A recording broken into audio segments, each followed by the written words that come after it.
Welcome to the pharmaphorum podcast. This is web editor Nicole Raleigh, and today I'll be speaking with our editor-in-chief, Jonah Comstock. Welcome to the other side of the show, Jonah. Thank you. Good to be here. So, you've recently returned from San Francisco, where you were meeting with companies on the sidelines of the JPM Healthcare Conference. And we're going to be exploring what you heard there, what you learned there in today's conversation. First of all, let's get a sort of overview gist of the energy that was there.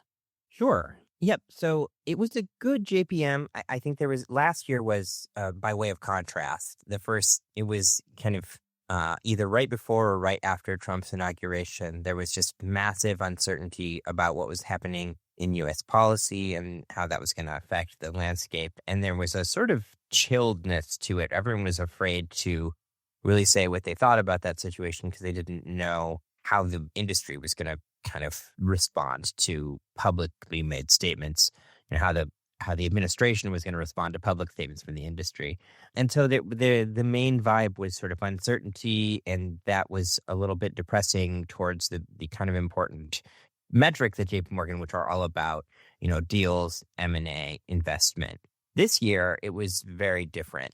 The U.S. policy stuff is still a bit in flux, certainly, but it's much more of a known unknown than an unknown unknown. And people are kind of ready to get on with the work of biotech and pharma. And so there was much more optimism. There was much more energy.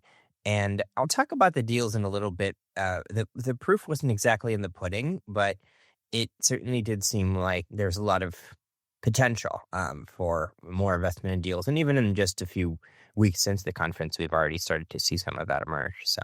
Thanks, Jonah. So for those listeners who are perhaps unaware, this year marked the 44th annual JPM meeting, which is the largest and most informative healthcare investment symposium in the US, connecting global industry leaders, emerging fast-growth companies, innovative technology creators, and members of the investment community. So, Jonah, let's unpack a little bit of what you were alluding to a moment ago, and could you perhaps give us the top 3, insights that you've gathered from being on the ground in California?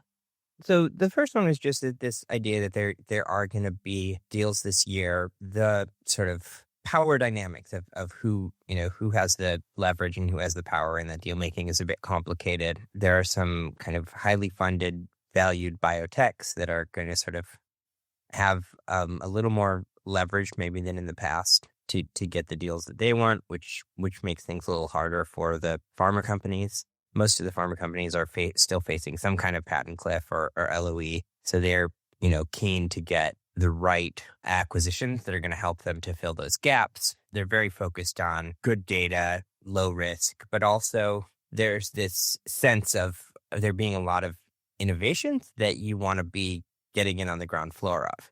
So that kind of brings me to my second insight, which is just that there is so much that is, just peeking through right now. Stuff that we've been hearing about for a while that's starting to become a little more solid. Things like radiotherapeutics, there's now 2 or 3 of them, depending on how you count it, in the market. There's a whole lot more under development. Some of the hard questions of radiotherapeutics in terms of like what isotopes to use are being answered. We're starting to see the proof in pudding there.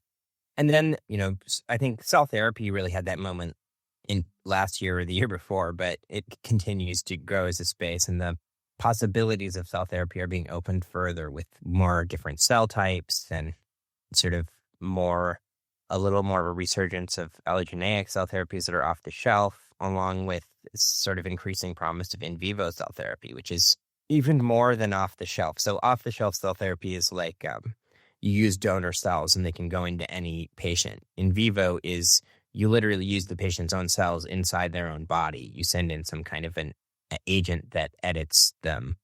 In vivo would be even more logistically simple, whereas the main kind of cell therapy right now, autologous, is the least logistically simple because you have to take cells out of patients' bodies, edit them on site, and then put them back in.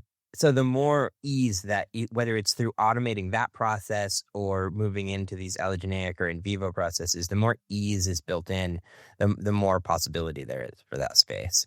So yeah, there's radiotherapeutics, there's cell therapies. I mean, those are both in oncology, which is a lot of my focus, just a lot of the focus in general, because where a lot of the money is in biotech. But I also went to a part of a one-day forum on neuro, and they talked about some things that are emerging there, including psychedelics, which I think are an example of something that has started to go from the fringe into sort of a little more respectability, answering a few more of the logistical questions. So there's just a lot of that. And so the pharma companies are in the position of, saying this stuff is happening, it's gaining speed. We need to have a foothold. We need to have an asset there. We either need to build it or buy it.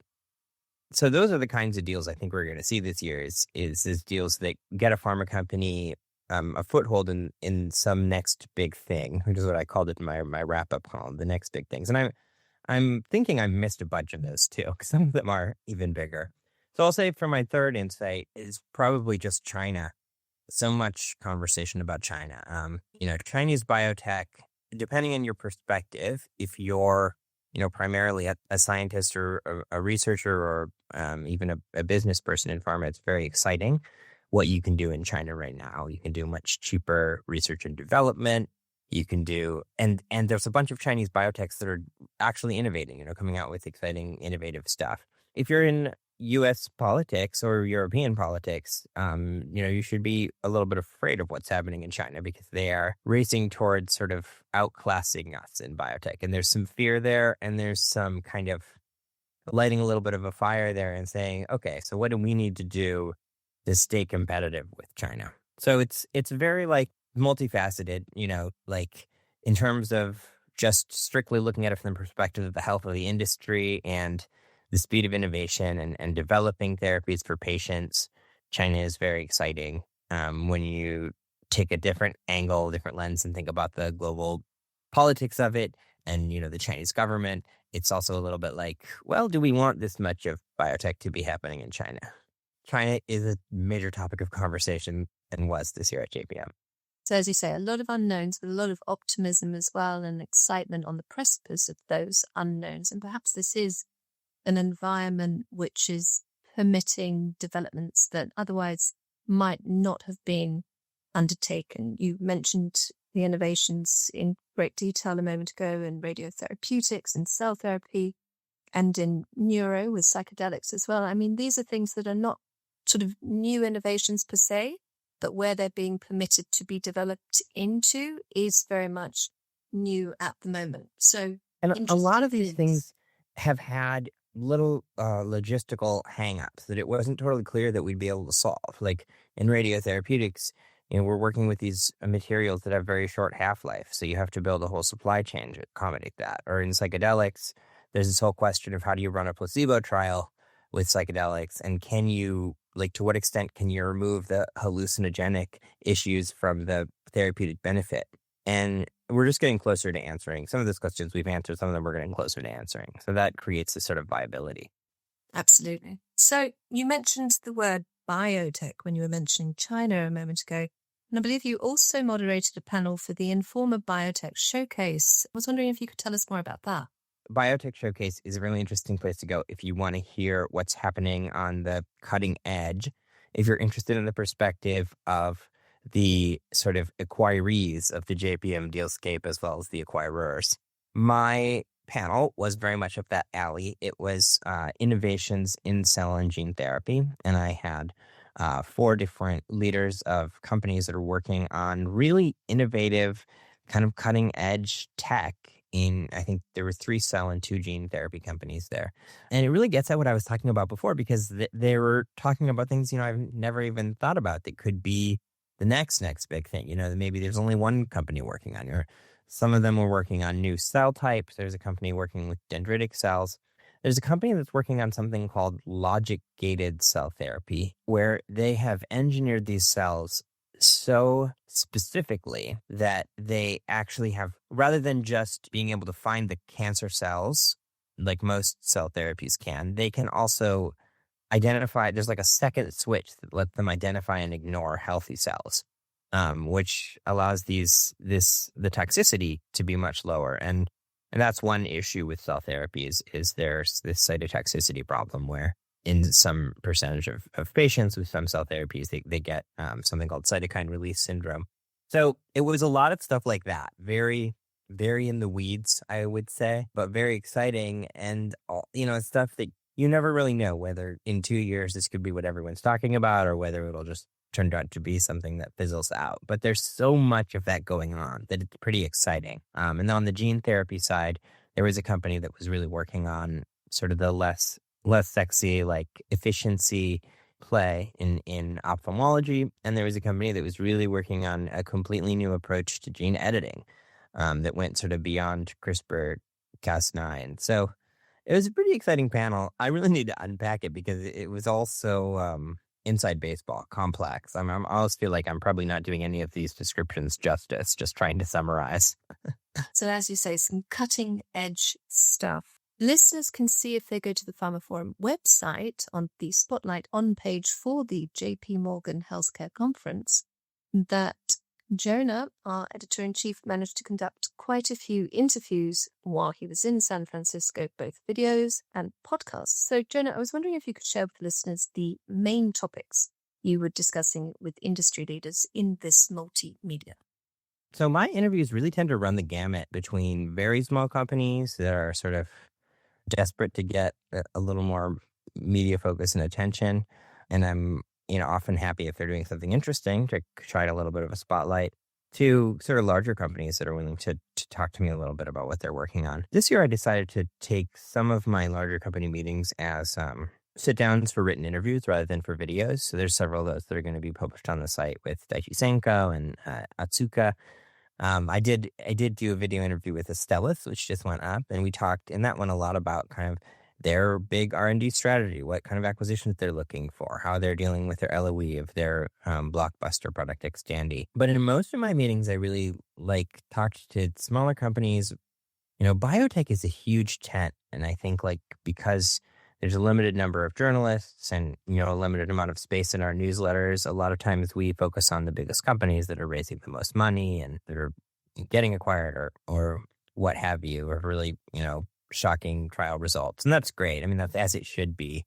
But I think it can be really interesting at a conference like JPM to talk to all sorts of folks, some of whom are kind of quietly plugging away on stuff that maybe is not as exciting, but it is really important. I talked to a guy who is doing, a kind of approach to smoking. I always end up talking to a smoking cessation person. That's I think a classic example of an area that's still really important to a lot of people, but that we don't, cover that much or give too much, attention to.